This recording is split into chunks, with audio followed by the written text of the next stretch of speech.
अपने अष्टविनायक है, महाराष्ट्र में बड़ी मान्यता है अष्टविनायक की। पर कभी आपने सोचा कि विनायक 8 ही क्यों है, 7 या 9 क्यों नहीं है, 6 या 10 क्यों नहीं है? हमारे यहां कोई भी चीज बगैर कारण के नहीं है, बगैर तर्क के नहीं है। अच्छा, कभी आपने सोचा कि भगवान गणेश का शरीर मनुष्य का है और सर हाथी का क्यों है, और उनका सर काटा क्यों गया? सर हाथी का क्यों है, सवारी चूहे की क्यों है? दोनों में बहुत विरोधाभास नजर आता है ना। और उसके बाद यदि हाथी का सर है तो उनको एक दंत क्यों कहा गया? हाथी के तो 2 दांत होते हैं, तो फिर एक ही दांत क्यों है? अगर एक ही दांत रहना था तो एक ही दांत होना चाहिए था उनकी मूर्ति में, वो दूसरा दांत टूटा हुआ क्यों है? और बल्कि जो आप वास्तविक मूर्ति देखते हैं उसमें टूटा हुआ दांत एक हाथ में पकड़ रखा उन्होंने। कभी आपने विचार किया कि ये क्यों है? इसमें से कुछ भी कहानी नहीं है, कुछ भी कल्पना नहीं है। और गणेश जी किसके देवता हैं?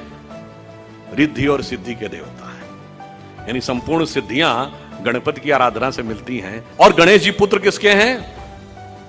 शिव पार्वती के। और शिव ने ही सारे आगम ग्रंथ दिए हैं, यानी जिसको आप कहते हैं ना, आपकी चेतना के जागरण के सारे स्वरूप भगवान शिव ने दिए हैं। अब समझिए गणपति के सारे जो स्वरूप हैं, इनका अर्थ और तात्पर्य क्या है।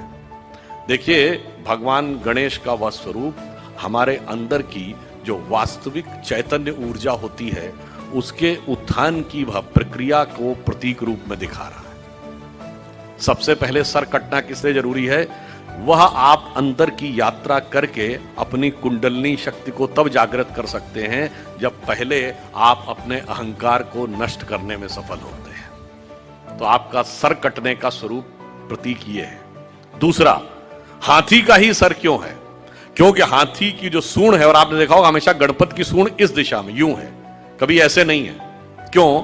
वह उस शक्ति का प्रतीक है जो अपवर्ड्स है, यानी जागृत शक्ति, आपके शरीर की कुंडलनी की शक्ति जब वो ऊर्ध्व की तरफ होती है, उसका प्रतीक है। और हाथी इसलिए है कि हाथी के मस्तक में गज मुक्ता कहा जाता है। माना जाता है कि हाथी के यहां मस्तक में एक मुक्ता है, तो वो ब्रह्मरंध्र का प्रतीक है।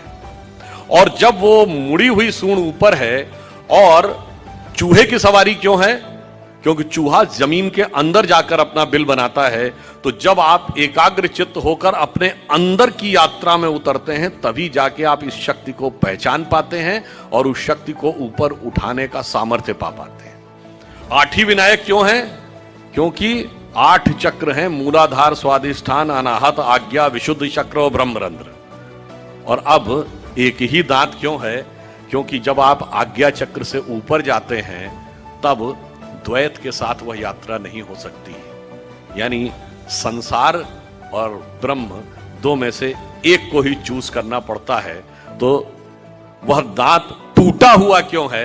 तो संसार के साथ उस संबंध का विच्छेद करना पड़ता है, उसे तोड़ना पड़ता है। इसीलिए टूटा हुआ दांत हाथ में रखे हुए, फिर आगे की यात्रा जाकर जब ब्रह्मरंध्र तक मिलती है तो समस्त रिद्धियां और सिद्धियां आपको प्राप्त होती हैं। यह उसका प्रतीक है।